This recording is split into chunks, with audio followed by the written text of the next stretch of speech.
entrevista de hoje recebe o filósofo André Henrique Oliveira. O André, ele é filósofo, eu mencionei ainda há pouco que ele não usa rede social, então você não vai conseguir stalkear, segui-lo, infernizá-lo, até porque ele é um filósofo, o inferno é praticamente o cenário da vida dele, tanto é que ele fez um bate-papo incrível numa edição aqui em Teresina, no Piauí, onde é a sede do Grupo Meio Norte de Comunicação, com o seguinte título: Schopenhauer, precursor do Freud. O conflito entre o saber e o querer.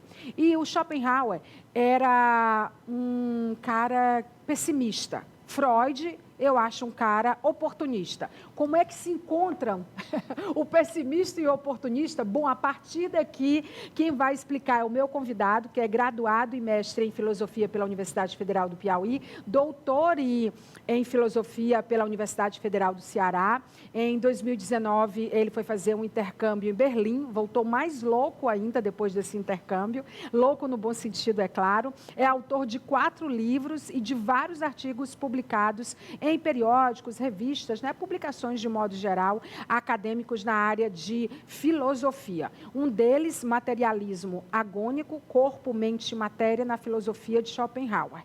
Ele é um especialista em Schopenhauer, a gente pode dizer assim, é professor de filosofia do Instituto Federal do Piauí, no campus de Campo Maior. E eu queria dizer para vocês que eu não vou transferir meu título por causa das eleições do próximo ano, mas que eu vou andar mais em Campo Maior e dar um pulinho na aula do professor André. Me convida que eu vou, professor, porque suas aulas devem ser incríveis. Obrigada por estar no nosso programa, bem-vindo para discutir esse tema que aparentemente é distante, Tudo que é clássico, tudo que é filosofia, tudo que mudou o mundo da forma tão orgânica que a gente conhece hoje, nós seres mortais, que temos leitura média, tudo é muito médio, O ser humano mediano não tem acesso e não faz a menor ideia por que estamos aqui, E como é próximo e como tem a ver. E a filosofia mora na filosofia, Já canta a música, que tudo mora na filosofia.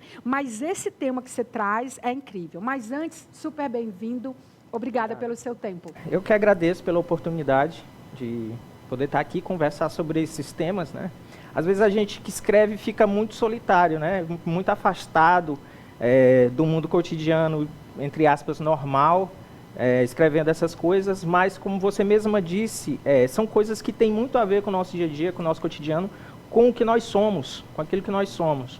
Só que a linguagem que a academia se utiliza, às vezes, afasta, porque é uma coisa muito, como é que eu posso dizer, preciosista, Você tem que seguir uma série de parâmetros, normas, técnicas, etc.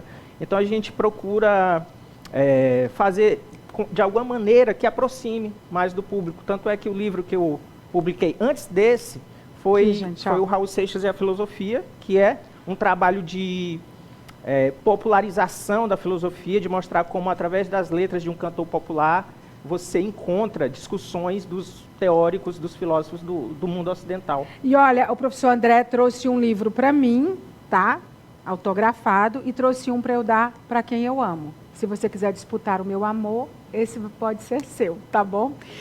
Você, inclusive, em sala de aula, antes da gente entrar no tema principal dessa entrevista, você lança mão de vários recursos. Você estava me falando, por exemplo, Raul Seixas. Isso. Acaba que as coisas viralizam, Já viralizavam antes, e agora, Exato. Como é que foi essa história do Raul Seixas em sala de aula? Assim, eu sempre acompanhei desde criança, a obra do Raul.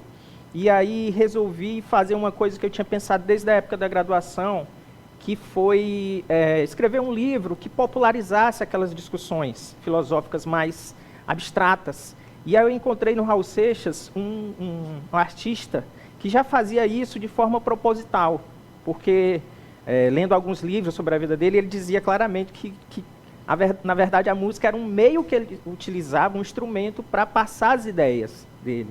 Porque por meio de tratados era mais difícil, Sim. O brasileiro não gosta de ler.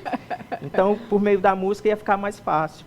A gente tenta utilizar esses recursos também, tanto na escrita, quanto em sala de aula, apresentando músicas, peças de teatro. Literatura, de forma geral, é uma coisa que digamos assim, sensibiliza mais as pessoas do que uma discussão teórica. Agora, a música também. Olha, se der tempo, até o final do programa, a gente vai mostrar aqui um vídeo do professor André tocando música e cantando uma música de autoria dele. Então, assim, se prepara, porque você também vai saber exatamente que o que ele está falando, ele realmente materializa. Professor, você participou do Pint of Science, que é um evento mundial que reúne cientistas, pesquisadores, pessoas com ideias revolucionárias e, ao mesmo tempo, muito apropriadas para a época de hoje, para bater papo em um bar escolhido pela cidade, em um restaurante. E o Pint of Science, eu lembro que no dia eu ia ver a sua palestra, a do Edivaldo Costa, a dos nanosatélites,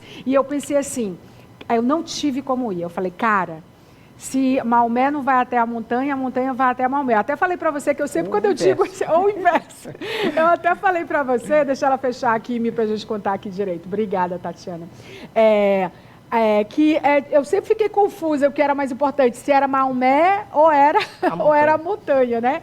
E aí eu estou trazendo aos poucos aquelas palestras que eu queria ver, aqueles bate-papos, e você levou o tema Schopenhauer, precursor de Freud, o conflito entre o saber e o querer. O que você trata sobre isso? Bom, atualmente eu desenvolvo uma pesquisa a nível de iniciação científica. Tem um orientando meu lá em Campo Maior que integra esse corpo, né, que na verdade somos só nós dois, para desenvolver essa pesquisa. E a pesquisa tem esse título, a dimensão querer ter razão, pontos, a dimensão volitiva no debate argumentativo. Então, traduz tudo isso. O que eu proponho? É discutir como, num debate argumentativo, ou seja, da ordem do saber, do conhecimento, da razão, da racionalidade, existem componentes volitivos, emocionais, afetivos. Então, quando você argumenta numa discussão, pretensiosamente assim, sendo racional, sendo lógico, né? No fundo, há interesses emocionais, há interesses volitivos, há um interesse voltado para o seu, digamos assim, para o seu modo de ver o mundo, para o seu caráter, para a sua personalidade. Então, há uma certa forma, aí, uma problematização daquela coisa que a gente diz no dia a dia assim, use mais a razão, use menos a emoção, Sim. Seja menos emocional. Existem várias pesquisas, não só na filosofia, como nas ciências cognitivas, que mostram que essas duas dimensões elas não são apartadas como muita gente pensa. Então, esse projeto e essa minha fala também lá no Pint of Science seguia mais ou menos essa linha de mostrar que esse lado que a gente acredita ser puramente racional, no fundo, ele tem um componente volitivo, tem a vontade ali, o querer, né, interferindo ou condicionando ou direcionando o saber. Engraçado que Schopenhauer é alemão contemporâneo, conhecido pelo pessimismo, pelo mau humor.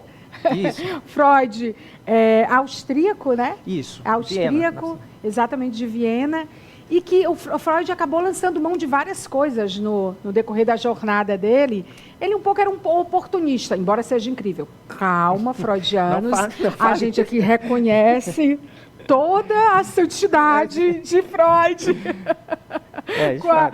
Com a psicanálise, né? Isso. Com todo o legado dele. A gente está falando dentro desse contexto, né? Então, assim, por que você traz um pessimista e você, que é o Schopenhauer, com um perfil como o de Freud? Quem vence, é o querer ou o saber? Eu diria, pelo que eu li dos dois, seria o querer. Porque a ideia é justamente de que até mesmo o saber, ele é uma vontade de saber. Mesmo que seja uma pesquisa teórica, uma pesquisa desinteressada, eu vou pesquisar aqui alguma coisa do núcleo atômico, né? Tá, mas é um corpo, é um organismo que quer perscrutar a fundo aquilo ali. Existe uma vontade, ainda que seja individual, de querer saber, né? Então, o cientista, ele não é absolutamente uma pessoa fora do mundo que pesquisa algo de forma desinteressada e pura e neutra. Então, tanto Schopenhauer quanto Freud, eles dizem que o conhecimento humano, ele tem um fundo afetivo, né?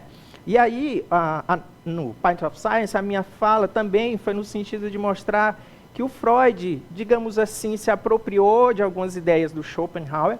Na verdade, ele reconhece de uma forma meio tímida em alguns escritos dele. Ele diz que leu, mas leu muito tarde. Ele não conhecia aquelas ideias. Foi uma coincidência. Foi uma coincidência, foi uma confluência. Depois alguém mostrou, ele disse, realmente não era tão original assim, mas tudo bem, né? Vida que segue. Só que há uma diferença fundamental, porque o Schopenhauer é filósofo e não queria ser, além de filósofo, nada. Sim. Né? Já o Freud, ele tem uma pretensão Sim. científica. Só que a psicanálise, até hoje existe um debate, né, em torno da cientificidade da psicanálise. Quer dizer, é realmente um conhecimento científico, validado. Isso é uma discussão metodológica. Mas o interessante é que ideias, tanto do Schopenhauer quanto do Freud, elas permeiam o nosso dia a dia. É uma ciência que tem bases filosóficas nas quais Freud bebeu. Sim. Né? E o Freud, ele vinha da ciência, era neurologista, né? Inclusive um pensador assim, fundamental para o século XX. E o interessante é você ver que há até termos que a gente esquece, que vêm daí. Quando se fala em trauma, isso é um conceito psicanalítico. Sim. Quando se fala em Édipo, né? Quando se fala em inconsciente, né? ou em lapso, ou tem aquele processo lá que a pessoa troca o nome, eu esqueci agora o termo, ato falho. Ato falho. Né? Ato falho, então são todos termos vindo da psicanálise, e são termos que remetem a uma coisa que o Schopenhauer disse antes do Freud, que assim, existe uma instância psíquica meio obscura na nossa cabeça, que ela não se mostra completamente, que ele chama de vontade. Né? A vontade é essa instância aí que a gente, nem nós mesmos temos domínio. Temos domínio.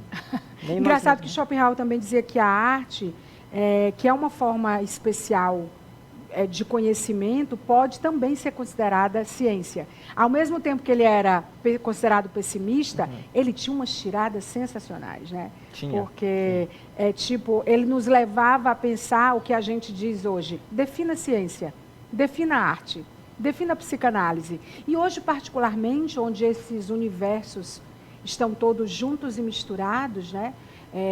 Acho que só a escola ainda não se deu conta de que física, química, matemática e português tem que estar tudo junto. Tem que estar tudo de que conversando. Filosofia, ciência, né? a biologia, né? Que é ciência, porque a própria escola ela separa um pouco o que é a ciência e o que é do corpo e o que é da mente. A atividade física é do corpo, da mente. Né? E essa é uma visão que eu acho que o nosso mundo, ele herdou esse déficit, digamos assim, do mundo moderno, quando o mundo moderno era muito cartesiano. Então, era uma coisa muito matemática, lógica, fria. Né? As caixinhas. As caixinhas, tudo que for orgânico e afetivo, não, isso é de menor valor, né? A arte é de menor valor. Então, os currículos hoje, até na academia, eles ainda herdaram um pouco desse preconceito. Mas, na verdade, os antigos, eles tinham uma noção muito diferente disso. Você pegar a própria palavra academia, foi o nome que o Platão deu para a primeira instituição de ensino que ele fundou na Grécia Antiga, só que lá eles malhavam o corpo e a mente. Então, a academia do Platão, né, eles tinham uma preocupação... Não estão fazendo jus. Não, a academia de hoje em dia não faz nenhuma nem outra. Nenhuma nem outra. Nós empobrecemos, né? Assim, a gente olha... Por isso que eu abri um pouco a entrevista falando que, tipo, a gente tem uma dificuldade com os clássicos. É como se a gente os colocasse numa prateleira e a gente aqui, a gente não tivesse acesso a eles. Isso é responsabilidade ou culpa de como fomos educados e como também o conhecimento, ele foi sempre, por exemplo, na igreja, o conhecimento era restrito numa sala que ninguém entrava. Isso. Né? Nas monarquias, o conhecimento era propriedade dos homens, das mulheres não. Então, assim, se a gente for uma passagem rápida assim, pela história, o conhecimento sempre foi algo guardado, né? E que também não fez jus ao que esses grandes filósofos, grandes nomes e pensadores da nossa história trouxeram. Então, a gente empobreceu porque a gente não acessou, na sua opinião? Qualquer escritor, eu acho que qualquer cientista, filósofo que seja, quando escreve, não escreve só para si. Escreve para as pessoas, para popularizar. Então, é um pouco um contrassenso você achar que o conhecimento tem que ser algo reservado só a alguns e para outros não, né? Eu acho que passa por uma questão também de democratizar o conhecimento nesse sentido. Conhecimento é poder, não é poder no sentido de opressão, mas no sentido de autonomia. Quando você passa a ter mais conhecimento, você passa a ser mais autônomo, você passa a ser mais livre, né? Então, realmente, todos esses momentos que você falou, de fato, foram assim. E por quê? Porque havia aí um interesse, olha, a vontade, né? Sim. Uma vontade política de manter determinados grupos sociais oprimidos ou sem acesso àqueles conhecimentos, porque aqueles conhecimentos eles libertavam, eles geravam poder, né? Então há essa discussão. E eu acho muito legal quando acontecem coisas como o Pint of Science, né? Fiquei muito feliz de ter sido convidado, porque... E aqui para cá também, porque... Oba! porque Nossa, a gente comparado ao Pint of Science, porque é o tipo de oportunidade que a gente tem, nós que escrevemos, e é uma tarefa muito solitária, né, de falar de forma aberta, de forma pública, porque na verdade é isso que a gente quer, pelo menos é o que eu quero, e eu acho que quem propôs o Pint of Science também, como você disse, né, se Maomé não vai à montanha, a montanha... O certo é que os dois têm que se encontrar, Montanha e Maomé, o conhecimento e o público tem que se encontrar. E até o que esse tema, ele é muito provocativo. Para mim, assim, que estou buscando ouvir novas vozes e trazer outras vozes e novas vozes para o meu internauta, né, o internauta que nos acompanha, melhor dizendo, o nosso telespectador, repensar as coisas, ver com outra lente. Aí, pesquisando sobre, por exemplo, Schopenhauer e Freud, eu encontrei várias coisas aqui que eles têm semelhanças, embora posições diferentes. Inconsciente, recalque. Olha quanta coisa a gente podia ter visto lá atrás e que a gente não está discutindo hoje, assim, de um jeito muito atrasado. Eu não acho que o mundo está acelerado. O mundo, na verdade, está atrasado em muitos aspectos. Sexualidade, morte, pessimismo... Tudo isso entremeava a esse que se tornou um embate, né, ou um debate que você leva para o público e para as suas aulas. Exatamente, exatamente. Outro termo, né, que você falou aí, o recalque, foi até para a música, né? Foi para a música. Então, são coisas que estão no cotidiano, estão no dia a dia, só que estão ainda eles são colocados de uma forma, como é que eu posso dizer? Porque eu acho que o conhecimento, ele, querendo ou não, ele vai uma hora adentrar um público maior. Uma hora ou outra ele chega, porque ele está circulando. Sim. Embora muitos tentem, não esse conhecimento está mais fácil hoje, né? Mas hoje está mais fácil. Horizontal, mais acessível. Exato. Quem mora na filosofia do professor de filosofia, André? Olha... Quem mudou você? Que filósofo mudou você? De que fontes você bebe? Uma filósofa chamada Ariane Raíssa, que é minha esposa, me mudou. Como deve ser a convivência de dois filósofos?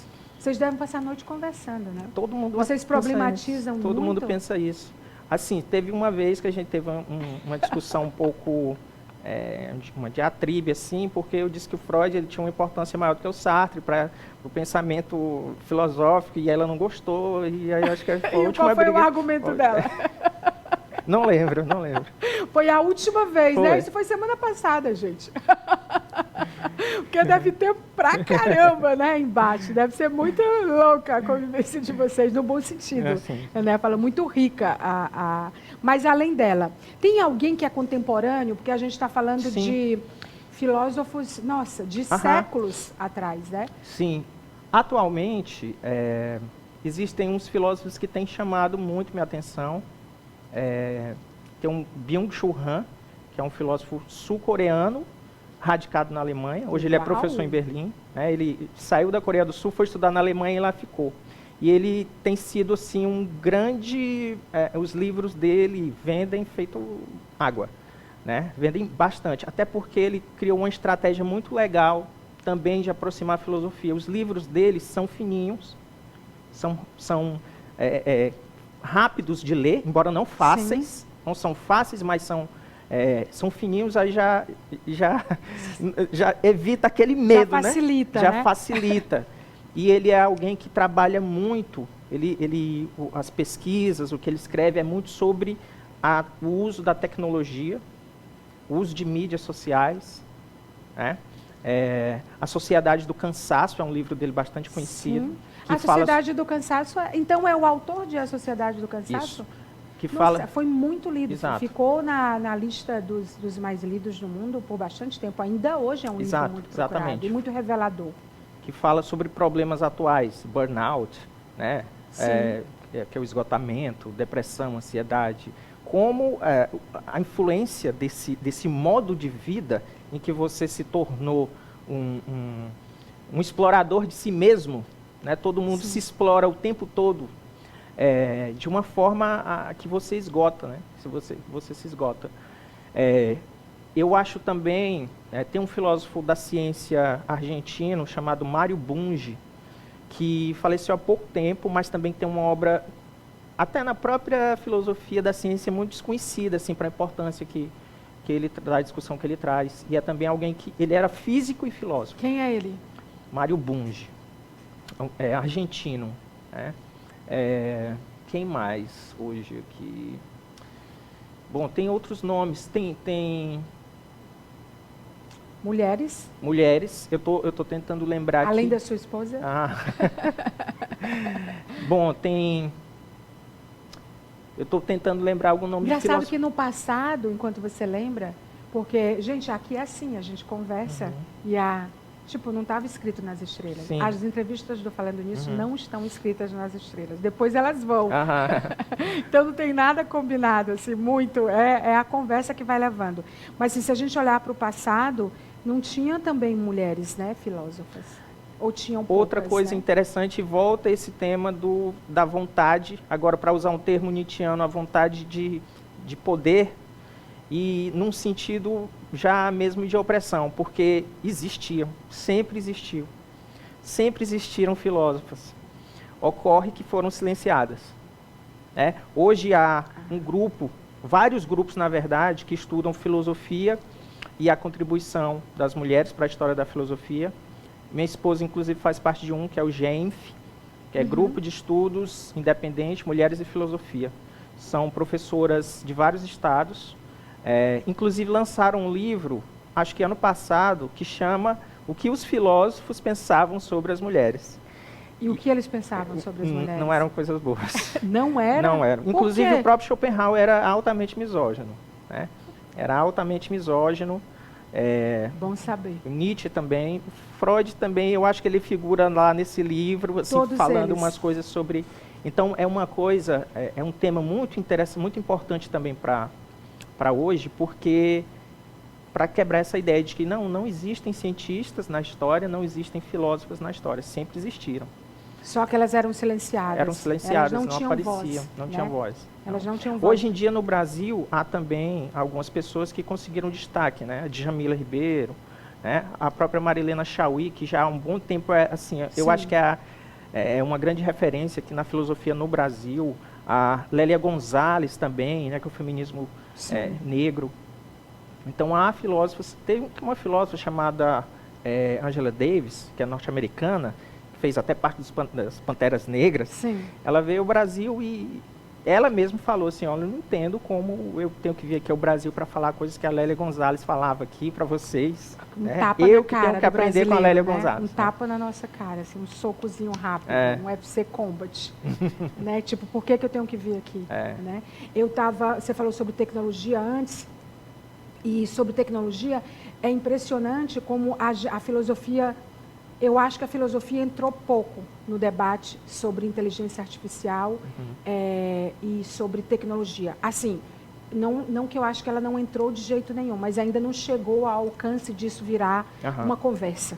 Né? Mas, assim, do ponto de vista da filosofia, muito provavelmente, eu queria a tua opinião sobre como que a gente tem dado poder para a filosofia. No começo da entrevista você falou sobre consciência e eu até fiquei te devendo um nome de um cara que fala sobre isso, sobre consciência, muito bacana, que é o Antônio Damasio. Ele é um neurologista também, exatamente, de Portugal, né? E ele diz que consciência não é algo que nasce exatamente só no nosso cérebro. A visão dele sobre consciência é algo em que o nosso corpo inteiro. Então, a percepção dele é que a gente, como corpo, como completo, como ser, a gente está dando poder a uma inteligência artificial ou a tecnologia que a gente precisa repensar. Ela é feita por nós, mas a gente não consegue se perceber.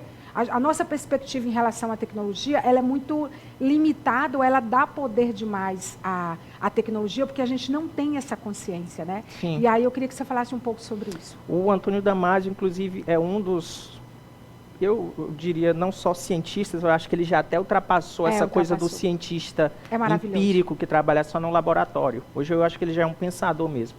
Inclusive, ele me ajudou muito também na escrita desse livro aqui. Tem alguns trechos que eu cito o Antônio Damasio. Ele escreveu um livro... Mais um motivo. Eu leio rapidamente. Ele escreveu um livro que se tornou best-seller, né, que é o Erro de Descartes.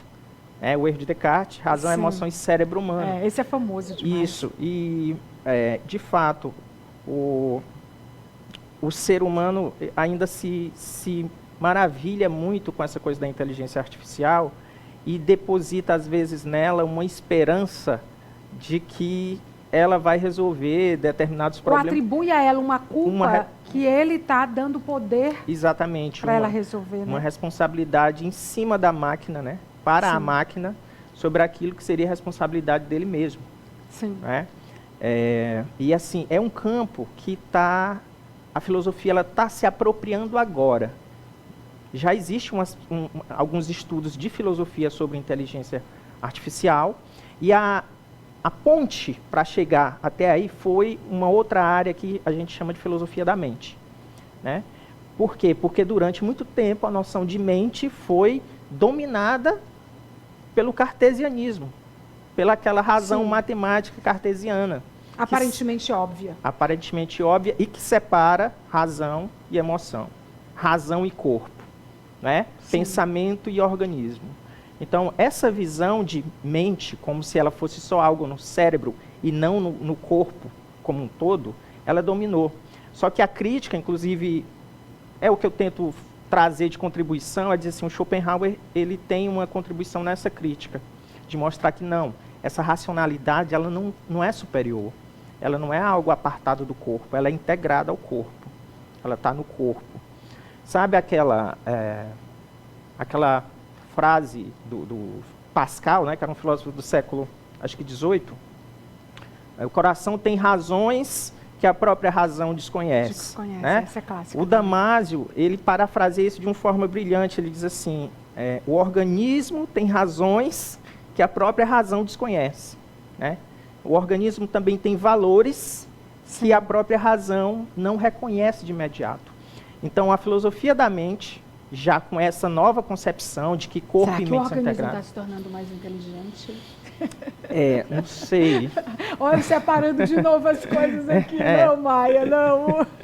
Porque assim, o organismo está reagindo de uma forma, a mente está... Porque assim, foi a própria neurologia que trouxe recente que eu digo há décadas, né? A gente está falando de séculos, eu estou falando de décadas, que o corpo, a cabeça não está separada do corpo, porque antes era tipo, a atividade física você fazia para o corpo e isso não tinha uma repercussão no teu cérebro, na tua mente. E aí depois veio a neurologia e disse, não, está tudo junto. Porque até pouco tempo atrás, né, a gente fazia coisas como se fossem separadas. Exato. E aí a gente tem um outro fator nessa discussão, que não pode ser esquecido, porque na verdade é integrante também, que é o ambiente. Então você tem mente, corpo e ambiente. Tem até uma frase que diz assim, acho que talvez tenha, beba nessa fonte, você é o resultado das 5 pessoas que você mais convive. Bem provável. Ou dos ambientes que você mais frequenta. Exato, é bem provável. Então, a narrativa, né? O repertório, né? Isso, porque assim, o ambiente ele vai despertar determinadas coisas no seu corpo, no seu organismo, que vão ressoar na sua cabeça, na sua mente. E o movimento inverso também existe. Sim, né? sim. Movimento inverso também. Você falou de frases, e aí só para encerrar, eu queria falar aqui umas frases. Eu nem queria mais falar do Schopenhauer, já tomei um ranço dele só porque ele é misógino. Mas eu vou ler o seu livro. Tá, tudo bem. Abstrai essa parte. Por você, porque depois você disse que ele era misógino, machista, não sei o quê, mas tudo bem. Acho que era desse tempo, né? Tudo bem que eu digo assim, vamos Vamos considerar o que precisa ser considerado e considerar o que não precisa, o que é ruim também, né? Por isso esse parêntese. Ele dizia: quem não ama a solidão também ama a liberdade. Apenas quando quem não ama a solidão também ama a liberdade. Não ama apenas a liberdade. Quando não ama a liberdade. Apenas quando se está só é que se está livre. Aí ele falava: a tarde é a velhice do dia, cada dia uma pequena vida, e cada pôr do sol uma pequena morte. Lembrei da sua música que eu vou já mostrar. Talento é acertar um alvo que ninguém acerta. Genialidade é acertar um alvo que ninguém vê. É atual, na sua opinião? O que você pensa sobre essa frase? Com certeza. Eu acredito que a genialidade, inclusive, você atribui essa coisa do gênio a pessoas realmente que acertam um alvo que ninguém... Onde é que estava esse alvo que ninguém viu? Como é que o cara fez isso? Como é que ela fez isso? Né? Agora, essa coisa de acertar onde todo mundo tenta, eu acho que isso é uma questão de competição, de competitividade. Freud usou Schopenhauer para dizer coisas que ele dizia: eu nunca tinha lido. Exato, exatamente. Considerado né? um gênio. Naquele tempo já tinha plágio, fake news, que nasceu junto com a humanidade. Com certeza. Aí, só para encerrar, ele fala: este mundo, o cara que era misógino gostava dos animais. Ele dizia assim: este mundo é um inferno para os animais, e nós humanos, seus demônios. Tá vendo? Dinheiro é como água do mar. Quanto mais você toma, maior é a sua sede. O mesmo se aplica à fama. Super atual, né? A sociedade do espetáculo, das imagens, né? Maravilhoso isso aqui tudo. Muito bom. Vamos ver o seu vídeo? Olha, eu vou ficar aqui pertinho dele e aí eu vou ver com ele aqui e você vai ver aí do seu computador, da sua TV, tá? É só para ele poder comentar aqui. Gente, porque você também é compositor? Componho. Você é filósofo, compositor? Pai de pet. Pai de pet? Eu sou mãe de pet. Gosto de cachorros, né? Gosta de cachorros. Uma boa influência do Schopenhauer. Não sou misógino, gosto de cachorros. Vai ficar marcado na entrevista disso, né? A misoginia do... Olha aqui. Cara, eu achei muito legal. Sobre a chuva do mês de abril. Deixa eu ver se dá para ouvir aqui. Vai vendo aí você de casa, pessoal. Só um trechinho.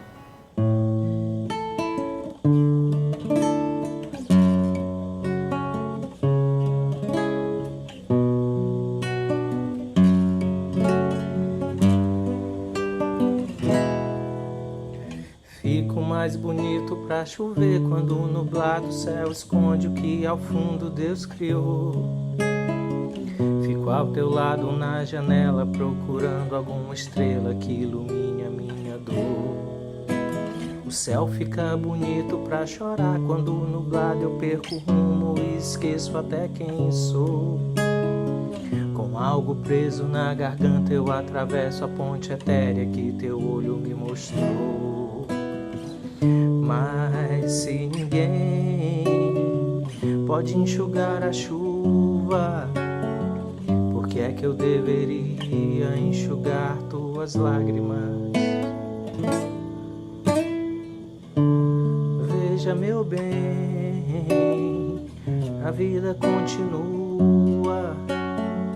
Eu não suportaria molhar essas páginas.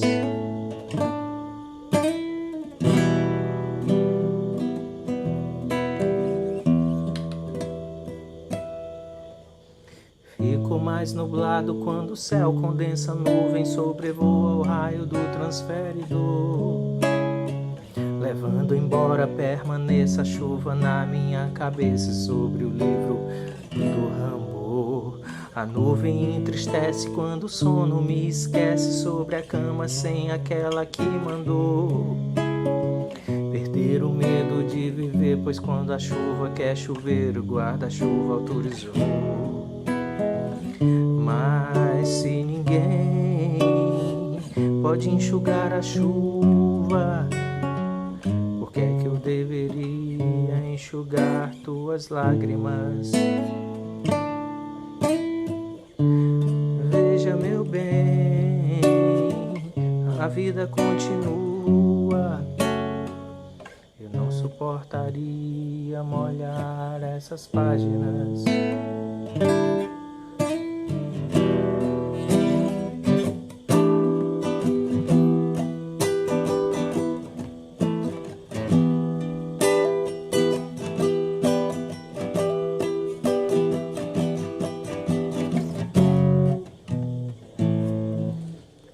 Muito bom, muito bom, Obrigado. muito bom. Você tem que ser gravado. Olha, eu tenho alguns colegas, a gente está começando a gravar uma música, mas assim, bem sem competição, sem pressa, né?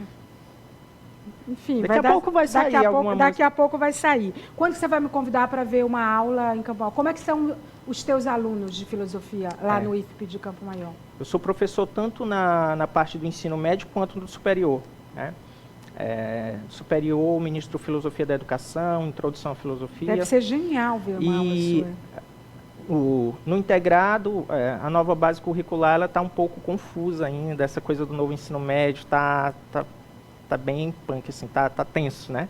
Mas, bom, desde que eu comecei a trabalhar como professor, eu tento seguir uma linha que trabalha tanto a história da filosofia tradicional, como também temas trazendo mais para o cotidiano, para coisas atuais, né? Questão ambiental, essas coisas. E assim, eu utilizo recursos que estão lá à disposição. E tudo mora na filosofia. Você deve ter um mora na autor, filosofia. um filósofo para cada dilema. A gente tenta. Para trazer luz ou escuridão, para clarear ou para bagunçar mais. Exato. Né? Olha só, e você resolveu ser filósofo por quê? Você seria outra coisa hoje, sendo filósofo? Eu acho que sabendo o que é ser filósofo? Eu fiz uma escolha muito acertada na minha carreira profissional. Ele tem cara de filósofo mesmo, né, Cleiton? Não acha? Ele eu tem vou cara de entender filósofo como elogio. mesmo. Vou entender como elogio. Claro que é. Então não seria outra coisa. Não. André, muito obrigada, professor. Eu que agradeço. Obrigada pelo papo, pela conversa, pelas provocações. Gente, onde que a gente encontra teu livro? Porque eu só vou poder dar um desses livros, porque o outro é meu. Onde que a gente encontra? Então, esse livro aqui é comigo mesmo. Agora o problema é me encontrar, né? Ou como se você não tem rede social? Por que você não tem rede social? Por uma questão de... eu acho que eu li isso. Eu li o Byung-Chul Han e fiquei com vergonha de ter rede social. Assim, eu ficava imaginando ele com aquele olhar de coreano, assim... Você está me lendo e continuando tendo rede social. Aquele filósofo da A Sociedade do Cansaço? Isso. Sim. E aí por ele, você disse, não vou ler mais, vou ser coerente, né? Se você quiser saber mais, você vai ter que ler A Sociedade do Cansaço. Obrigada pela entrevista, tá Obrigado. bom? A gente vai voltar daqui a pouco com o giro, com dados que falam, muitos recados dos nossos apoiadores, patrocinadores, ou seja, o programa não acabou de jeito nenhum. Não saia daí. Até já.